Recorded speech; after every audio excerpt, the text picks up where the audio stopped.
ಅತ್ತೆ ಸಿಂಧು ಕಾಫಿ ಕೊಡ್ತೀನಿ. ಅನು, ನಿನ್ನ ನೋಡ್ತಿದ್ರೆ ನನಗೆ ಕುಸುಮನೇ ನೆನಪಿಗೆ ಬರ್ತಾಳೆ. ಅವಳು ಹೀಗೆ ಯಾರಾದರೂ ಕಷ್ಟದಲ್ಲಿದ್ದಾರೆ ಅಂದರೆ ತುಂಬ ನೊಂದ್ಕೊಳ್ಳೋಳು. ತಾನು ತೊಂದರೆಯಲ್ಲಿದ್ದೀನಿ ಅನ್ನೋ ಅರಿವು ಕೂಡ ಅವಳಿಗೆ ಇರ್ತಿರ್ಲಿಲ್ಲ. ಎಲ್ಲ ಅಮ್ಮನ ಕೂಡ ಹಾಗೆ ನಿನಗೆ ಬಂದಿದೆ. ಹೋಗು ಕತೆ ಕೊಟ್ಟು ಬಾ.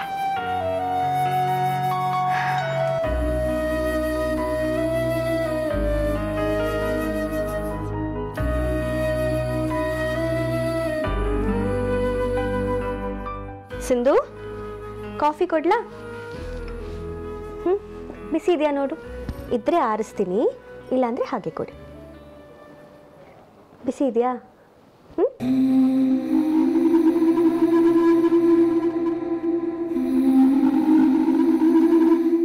ಸರಿ, ಕಾಫಿ ಕೊಡಿ.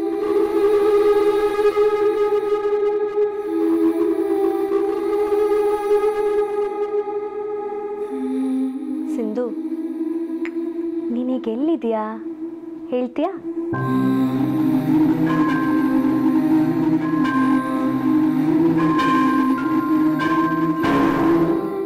ನೆನಪಾಗ್ತಿದ್ಯಾ? ನೀನೆಲ್ಲಿದೆಯಾ ಈಗ? ಲಕ್ಕಿ. ಸಿಂಧು, ನೀನೇನಾದರೂ ಮಾತಾಡಬೇಕು. ನಿಂಗೇನು ತೋಚುತ್ತೋ ಅದನ್ನು ಹೇಳಬೇಕು. ಗುಡ್ ಗರ್ಲ್ ಅಲ್ವಾ ನೀನು? ಸರಿ, ಕಾಫಿ ಕುಡಿದ್ಮೇಲೆ ಹೇಳ್ತೀಯಾ?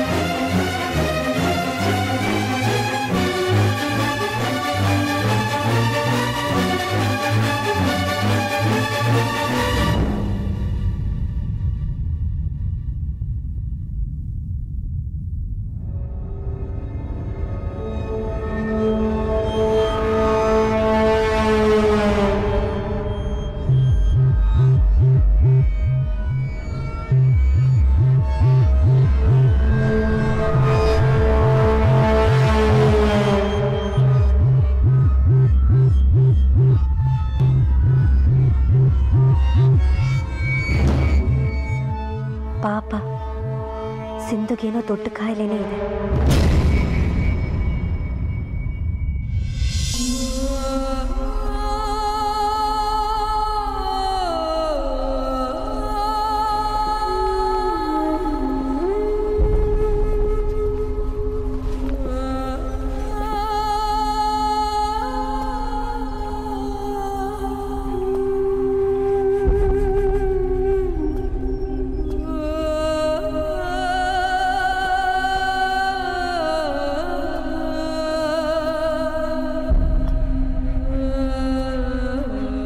ಮಲ್ಕೋ ಸಿಂಧು.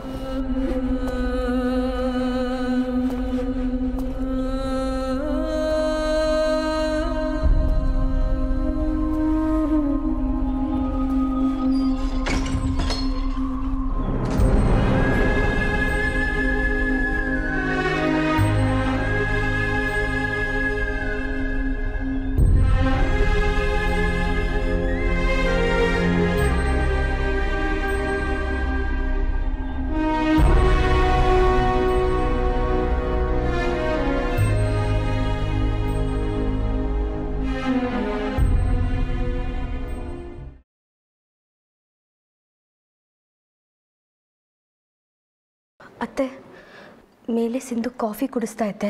ಅವಳ ಬಾಯಿಂದ ರಕ್ತ ಬಂತು. ಅವಳು ಗೊತ್ತೇ ಆಗಲಿಲ್ಲ. ನೋಡಿ, ಅಯ್ಯೋ ದೇವ್ರೆ. ಅತ್ತೆ, ರಾಜೇಂದ್ರ ಬಾಬು ಅಂಕಲ್ ಹೇಳಿದ್ದೆಲ್ಲ ನಿಜ ಅನಿಸುತ್ತೆ. ಅವಳಿಗೆ ಏನಾಗ್ತಿದೆ ಅಂತ ಅವಳಿಗೆ ಗೊತ್ತಾಗ್ತಿಲ್ಲ ಅತ್ತೆ. ಅನು, ಡಾಕ್ಟ್ರಿಗೆ ಫೋನ್ ಮಾಡಲಾ? ಬೇಡ ಅನಿಸುತ್ತೆ. ಅವಳು ಕೊಟ್ಟಿರೋ ಮೆಡಿಸಿನ್ಸ್ ಎಲ್ಲ ಇದೆಯಲ್ಲ, ಅದನ್ನೇ ಕಂಟಿನ್ಯೂ ಮಾಡೋಣ. ಮತ್ತೊಂದು ಸಲ ಹೀಗಾದರೆ ಕರ್ಸಿದ್ರಾಯ್ತು.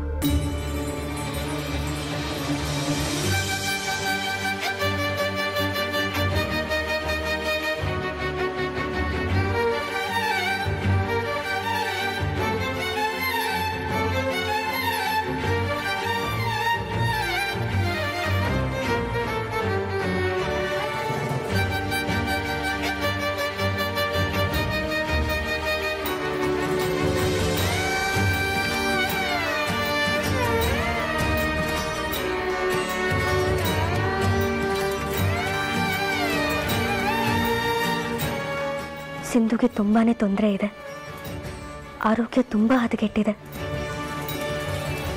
ಬಾಯಲ್ಲಿ ರಕ್ತ ಬರ್ತಿದೆ ಅನ್ನೋದು ಅವಳಿಗೆ ಅರಿವಾಗ್ತಾ ಇಲ್ಲ. ಸಿಂಧುನ್ ಚೆನ್ನಾಗಿ ನೋಡ್ಕೊಳ್ಳೋದು ನನ್ನ ಧರ್ಮ. ಅವಳು ಬದುಕೋದು 3 ತಿಂಗಳು ಅಂದಿದ್ದಾರೆ. ಅದು 6 ತಿಂಗಳಾಗಲಿ ಅವಳನ್ನ ಮಗು ಥರ ನೋಡ್ಕೋತೀನಿ.